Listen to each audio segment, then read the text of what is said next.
2023 e o Grupo Observatório está completando aí 10 anos de existência. Tudo começou lá em 2013, quando eu nem imaginava que o Grupo Observatório existiria, né? Inicialmente não pensei que eu teria um grupo de sites de vários segmentos de entretenimento e até de outras áreas. Era um hobby para mim escrever sobre televisão e eu comecei com o Observatório da TV há mais tempo, né? Foi em 2008 que eu comecei escrevendo ou fazendo vídeos sobre TV e eu nomeei então o meu canal no YouTube ou o meu blog na época como Observatório da Televisão. Mas eu não tinha ainda uma pretensão de que aquilo fosse um negócio ou que eu fosse viver daquilo, trabalhar com aquilo. Era mais um passatempo mesmo, um hobby, né? Foi então, né, que em 2012 eu fui pela primeira vez trabalhar com um site e com entretenimento, que foi no O Fuxico. Então eu comecei em 2013, por isso eu conto que o Grupo Observatório tem 10 anos agora em 2023, porque foi ali, em 2013, que eu vi que o meu pequeno blog poderia ser uma empresa e abri de fato um CNPJ, né? Nesse momento, mais ou menos em 2014 ali, o Observatório da Televisão já estava, né, caminhando. Conheci já em 2010 o Diego Almeida, que gostava muito de escrever sobre cinema, filmes, séries, e ele escrevia sobre esses assuntos em alguns portais como Omelete, Cinepop, né, que são portais bastante conhecidos desse nicho de cinema.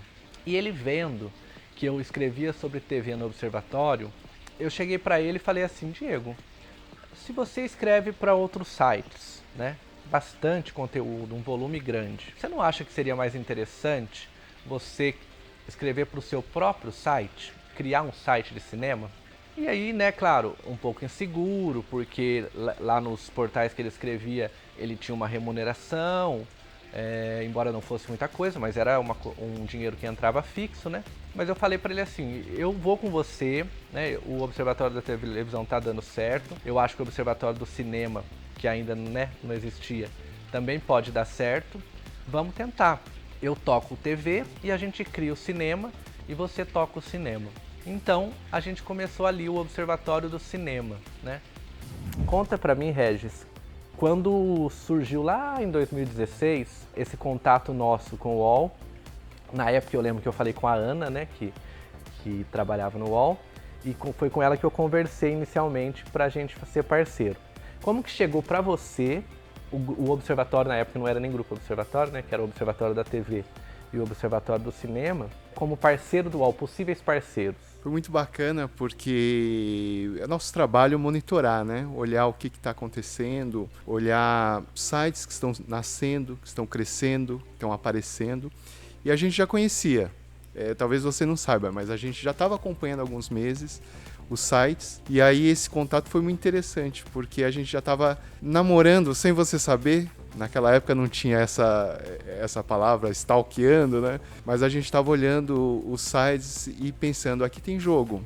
A gente deveria pensar em alguma coisa com esse observatório, com outro observatório. E aí o contato aconteceu. Para a gente foi uma coincidência boa, facilitou, e eu acho que o próprio lançamento dos sites no UOL foi muito rápido, né? Sim. Foi muito rápido.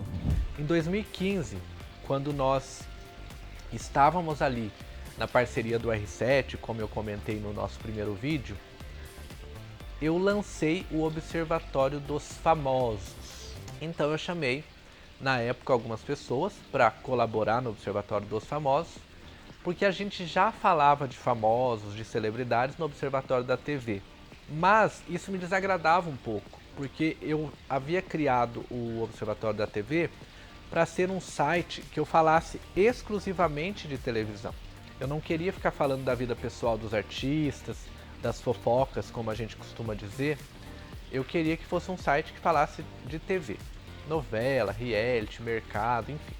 bem mais profissional do que vida pessoal. Mas fofoca de famosos rende muito, né? Então a gente usava esse tipo de conteúdo para ajudar a alavancar a audiência do site. Mas chegou um momento que eu falei, não, eu quero ter um site que fale só de celebridades, de fofocas, e vamos criar um que seja só para isso. Então a gente desmembrou ali o conteúdo de famosos e criamos o Observatório dos Famosos em 2015.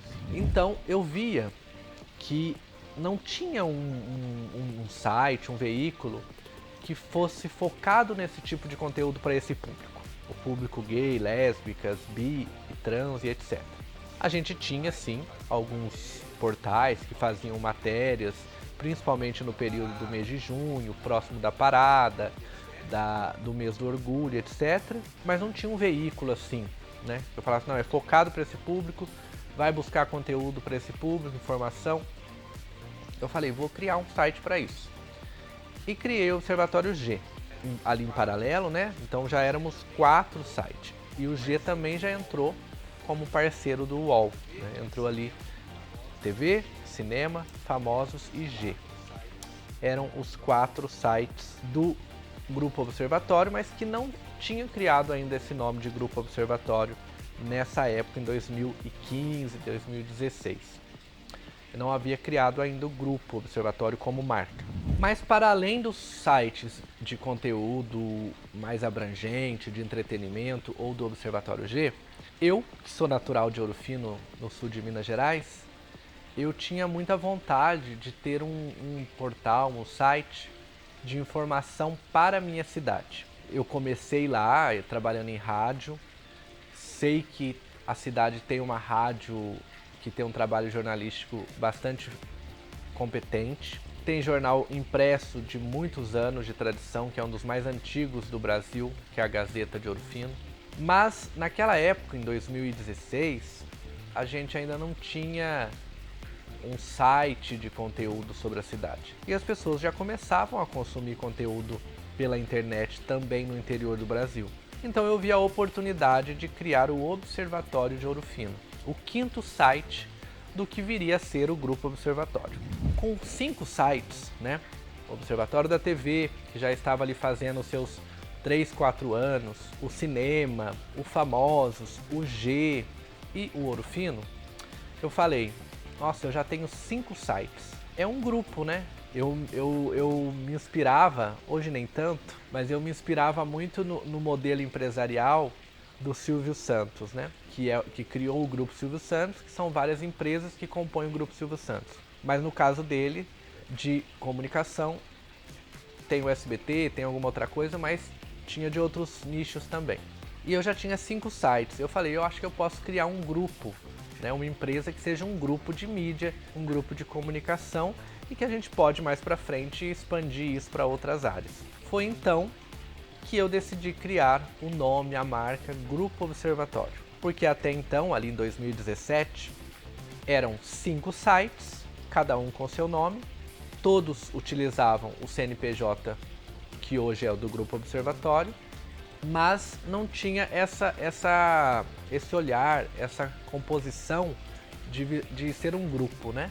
Chegou em um momento em que a gente do Grupo Observatório, que já tinha o Observatório da TV, do cinema, dos famosos e o G e o Ouro Fino, a gente pensou em quais outras áreas a gente poderia expandir, né, para ter novos sites, em quais nichos.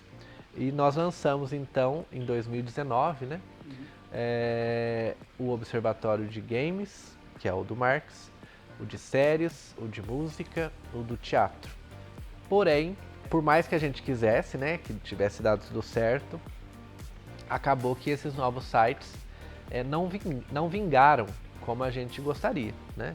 Então a gente acabou por encerrar alguns desses sites e continuamos apenas com o Games, inclusive por muita força de vontade e bem dedicação do Marx, porque se fosse por mim talvez eu também tivesse encerrado o Games. Mas então a gente está aqui hoje, né, eu e o Marcos, para a gente falar um pouquinho de como que foi esse momento quando a gente pensou em criar novos sites, né, Marcos? É isso aí. Bom, antes de mais nada, eu queria dizer que eu tô aqui com a minha camiseta favorita, né, que é Escolha Suas Armas, e estar aqui dizendo que com muita satisfação que posso ser uma das armas aqui escolhidas pelo Grupo Observatório para ajudar nessa parte da comunicação referente a games. E foi realmente um período ali no ano de 2019 que as coisas começaram a se organizar de uma maneira tal que o Neuber percebeu que um Grupo Observatório poderia alcançar outras vertentes. E aí, você sabe até que eu procurei essa história num print para trazer aqui, para colocar na tela, e não achei, porque no momento que a gente grava esse vídeo aqui, o Facebook, que era onde existia esse grupo, ele meio que bagunçou, não conseguia achar nada. Então é uma conversa, sei lá, imagina, de 4 anos atrás, não tem mais como buscar isso, mas foi mais ou menos assim, né? O Neuber, quando é para dar uma boa notícia, ele nunca arruma o terreno, ele manda um print, aí ele joga lá. E eu lembro que foi mais ou menos assim, ele pegou e colocou lá os prints e falou, está aberta a temporada de caça aos sócios, né, do Grupo Observatório, e foi um alvoroço, era um grupo que a gente usava para falar de coisas de trabalho e coisas aleatórias, e o grupo virou um fuzuê. Então, mas o que é, por quê, como que faz isso, como que faz aquilo. E aí eu, que trabalhava ali até então de cinegrafista e editor de algumas coisas que a gente fazia por lá, eu fiquei olhando, aí deixei as pessoas falarem, eu falei, bom, vou lançar a minha. E aí eu falei, olha, eu topo tentar o games, eu jogo desde o Atari, sem querer entregar a idade, já entregando aqui, né? Já zerei mais de 400 jogos, já trabalhei na fábrica da Sony, da PlayStation no Japão, já fiz videogame com as próprias mãos, também sou formado em comunicação, e o meu TCC foi sobre videogame. Aí rolou um silêncio no grupo, né? Até que alguém falou assim, tá, vamos falar dos outros então. E aí eu meio que entendi que eu tinha uma chance ali de, olha, acho que a vaga pode ser minha. E aí de lá pra cá já são aí 20 anos compactados em 5, né? Porque a sensação é quase essa de você estar vivendo no jornalismo e você tem que colocar as coisas com muita dinamicidade, muita rapidez. E isso acaba fazendo com que você não perceba que o tempo passa. Então você vive muita coisa, né, nesse universo, mas também de maneira tal que a sensação parece que foi esses dias, né? Tanto quando a senha nossa, né, não, tem alguma coisa relacionada com 2019. Aí eu começo a contar, vejo que é 2023, eu falei, por que eu coloquei 2019? Eu falei, acho que foi porque é 2019. Então, tá dentro disso.